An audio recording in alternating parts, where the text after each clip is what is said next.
Mas não é interessante esse lance do... a galera do Trump não quer mais ajudar, não quer mais fazer... Eles não querem mais mandar grana pra Ucrânia, certo? Certo. É interessante porque os Estados Unidos eles não se posicionaram sempre como uma polícia do mundo. Não fazer parte, vamos lá, não estar... Você acredita que é verdade que se os Estados Unidos não ajudarem a Ucrânia, eles perdem a guerra e o Putin vai anexar a Ucrânia? Anexar a Ucrânia inteira não, mas acho que vai anexar as regiões que já foram invadidas. Isso vai. Então, isso parece uma derrota pra polícia do mundo, né? Eu acho que é mais uma derrota para os democratas do que para uma derrota dos Estados Unidos. Porque os republicanos, principalmente a ala mais trumpista dos republicanos, eles sempre criticaram essa ajuda. Então, na minha concepção, por exemplo, não é que eles estão deixando de financiar grupos que sejam os seus aliados. É que a Ucrânia não faz parte da OTAN, a Ucrânia nunca foi uma grande aliada do Ocidente. O Trump, ele fala, né? A Europa tem que ser problema dos europeus. Eu, Trump, tô cansado, ou eu, Estados Unidos, tô cansado de gastar dinheiro mandando tropas, equipamentos em direção à Europa, sendo que os países europeus, principalmente depois da década de 90, a nova ordem mundial, os caras não têm gastos militares.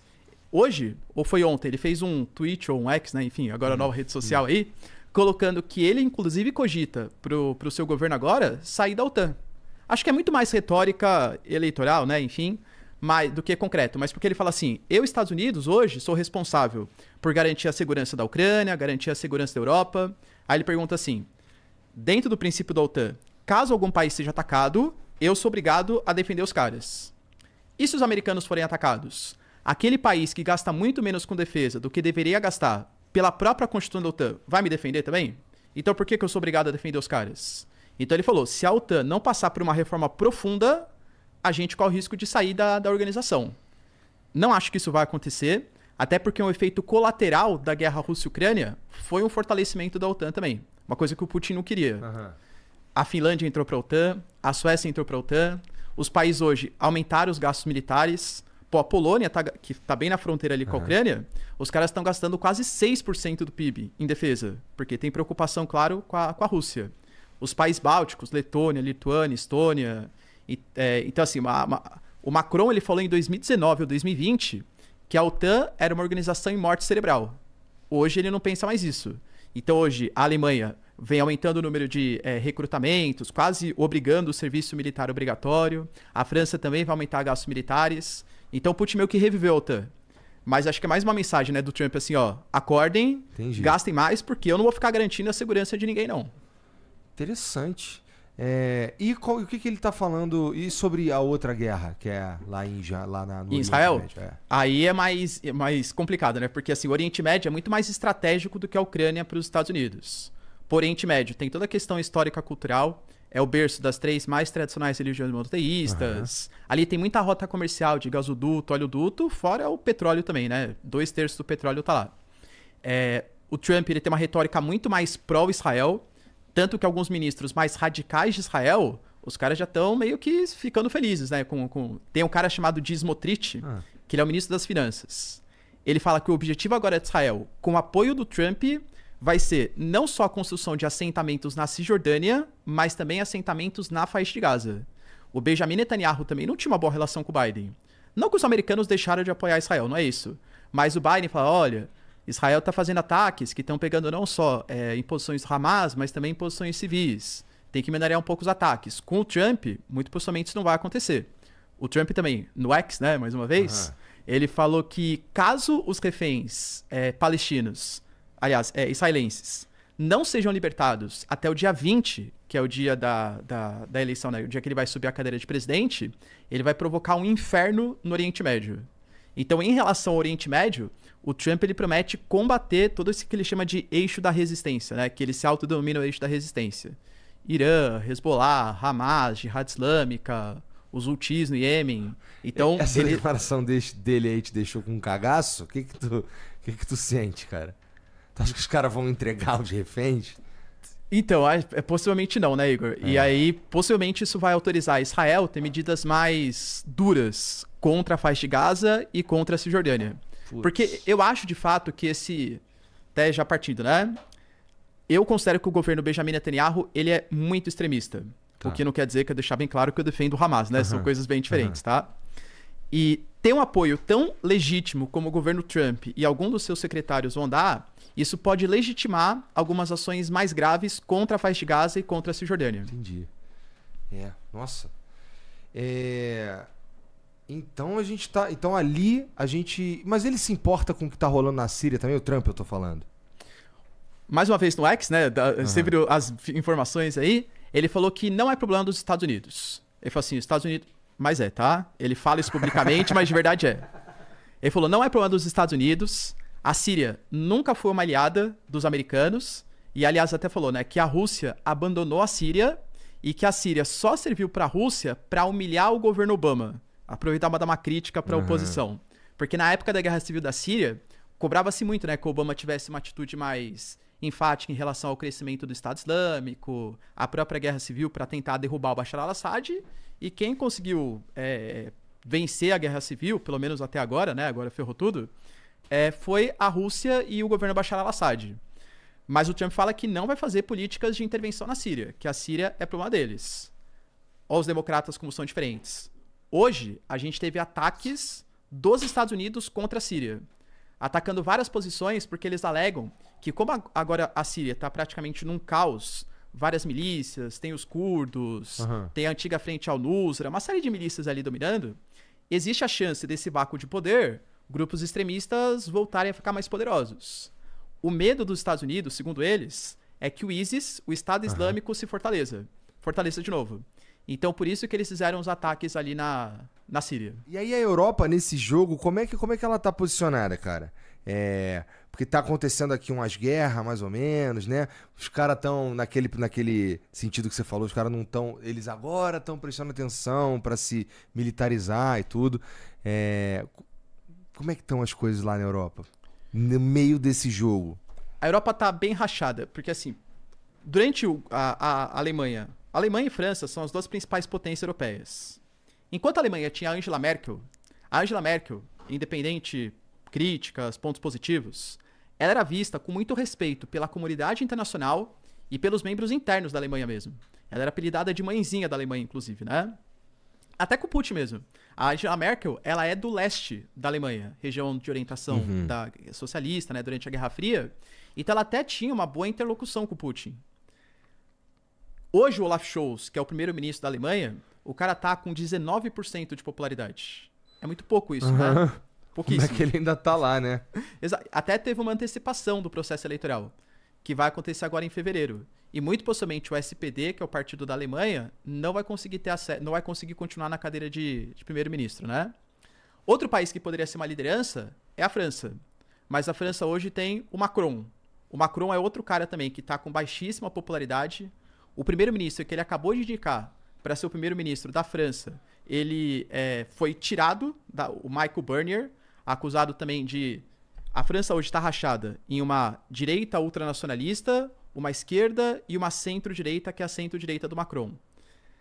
Não tem como você indicar um primeiro-ministro que seja reconhecido e seja bem quisto por todos os lados, por todos os partidos políticos.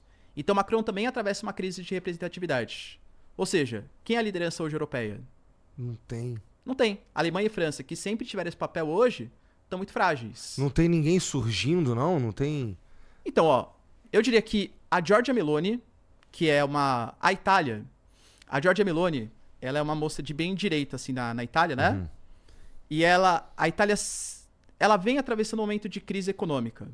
Só que essa crise econômica fez com que surgisse a Giorgia Meloni como uma nacionalista ali na Itália, e ela melhorou um pouco a popularidade do país.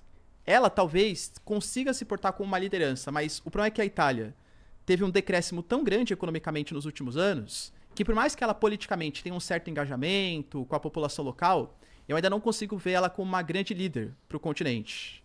Muito possivelmente o que vai definir o posicionamento da Europa daqui para frente vão ser as eleições de fevereiro agora. Tem um partido chamado de Alternativa para a Alemanha, na Alemanha, que é um partido que já se colocou anti-imigração, inclusive coloca que uma das possíveis propostas é fazer com que a Alemanha saia da União Europeia. Olha isso, esse pensamento de uma direita ultranacionalista cresce muito no continente europeu, né? E isso pode fazer com que a União Europeia como um todo rache o seu governo, entende? Então acho que isso pode trazer alguns malefícios, assim, para o continente europeu. Entendi, cara. Que coisa. É interessante eu não. É bom por isso que eu gosto de conversar com os professores, assim, porque eu não tinha essa noção aí que a União Europeia, a Europa, né, tava meio que sem cabeça, cara. É um movimento meio que tá rolando no mundo, o que tá rolando na França lá, que é essa polarização sinistra. E a gente estava conversando aqui que essa polarização também atrapalha em outros aspectos lá nos Estados Unidos, né? No ponto de vista de um projeto de nacional, e assim, não é dizendo que é incrível, mas é que existe um projeto na China que está em andamento há décadas, né? E ele parece que vai seguindo as suas fases conforme planejado. É o que parece, né? Não sou especialista. Sim. Mas, pô, o lance de vamos brigar. Gente, vamos tentar usar outra moeda que não seja o dólar, né? E algumas outras jogadas, né? Que vão no sentido, que é aquele sentido que você estava falando de se tornar uma potência geopolítica, né? De fato. Braba. Que nem eu falei pra você antes, né, Igor? Na minha concepção, a democracia liberal ocidental, que é o modelo que a gente foi criado, o modelo brasileiro, ele tem falhas, mas ele ainda assim é melhor do que o modelo chinês, que é o governo... Não que só exista um partido, mas em nível nacional só tem o Partido Comunista Chinês, né? Só que, para você conseguir fazer planos de longo prazo, ter uma ditadura, ainda mais com o Partido Comunista Chinês, é mais fácil do que o nosso modelo democrático. Por exemplo... Com certeza. Dentro da China... Caso você queira se tornar um político, por exemplo, não é simples. Você tem que, desde muito novo, se interessar por política, você tem que ingressar ou em partidos locais, regionais, ou no mesmo próprio Partido Comunista Chinês, que eles vão te ensinar a história da China, a cultura da China, o que é ser um político na China. Claro que isso é preocupante, por quê? Porque como é um partido que tem a sua ideologia e tal... Ele vai te moldando, né? Pra sempre ter o mesmo tipo de pensamento, claro. O que ele quer que você saiba, né? Mas mesmo assim, existem diferenças, acredita? Por exemplo, eles falam que geralmente o pessoal mais das zonas econômicas exclusivas, que é a área mais litorânea, eles tendem a ser um pouco mais intervencionistas, enquanto o pessoal mais do interior da China tende a ser um pouco mais liberal. Então existem discordâncias, mesmo, né? Dentro do próprio Partido Comunista Chinês. Mas... Se você for tendo um bom desempenho, você vai conseguindo cargos melhores, até que você pode chegar no Politburo, né, que é como se fosse a elite política do país, e eventualmente o cargo de presidente da China.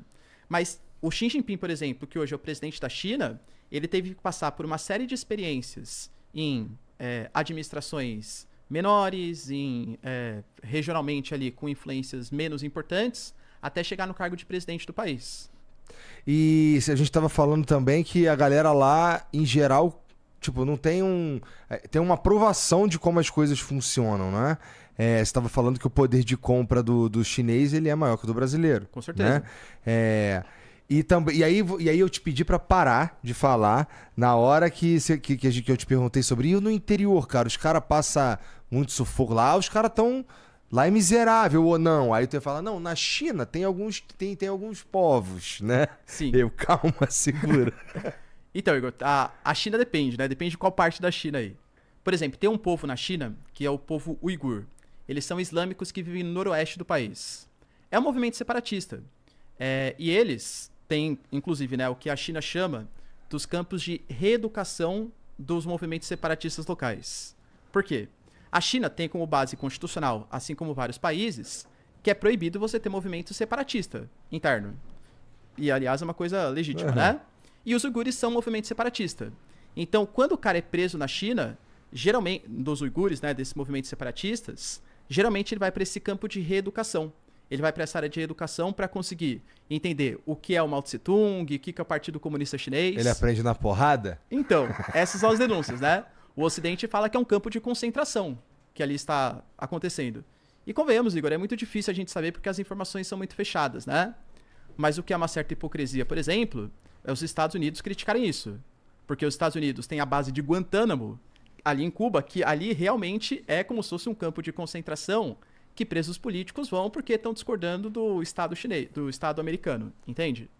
Então, assim, tem uma hipocrisia no jogo geopolítico muito clara, né?